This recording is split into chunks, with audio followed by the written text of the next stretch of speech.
Samantha हमेशा से सोचती थी कि उसके परिवार का घर साधारण था, कुछ भी खास नहीं। एक शांत पड़ोस में स्थित यह एक आरामदायक 2 मंजिला घर था, जिसमें एक सफेद पिकेट बाड़ और एक अच्छी तरह से रखा गया बगीचा था।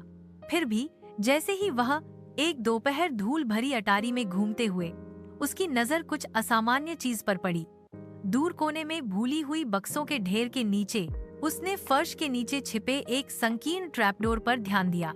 जिज्ञासा पर आश्चर्यचकित होकर वह घुटने के बल बैठी और उसे खोला। नीचे स्थित छोटा सीढ़ीदार मार्ग एक धुंधले बासी सुरंग की ओर जाता था। दीवारें पत्थर से बनी थीं और एक हल्की ठंडी हवा अंदर से फुसफुसाती हुई प्रतीत हो रही थी। दिल धड़कते हुए सामंथा सावधानी से उतरी, उसकी टॉर्च अंधेरे को चीरती हुई। सुरंग उसकी उम्मीद से कहीं अधिक लंबी खिंची हुई थी, पृथ्वी के नीचे मुड़ती और घूमती हुई। वह हिला नहीं सकी।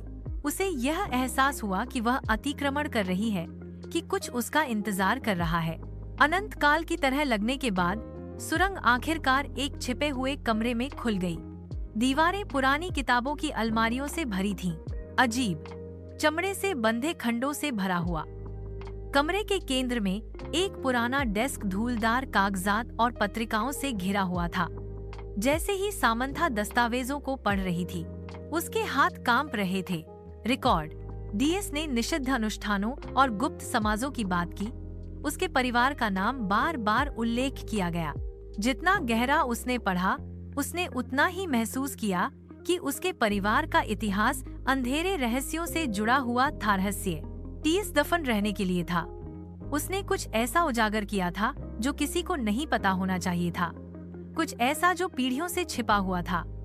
जैसे ही खोज का भार उस पर पड़ा, उसने सबसे हल्की आवाज सुनी।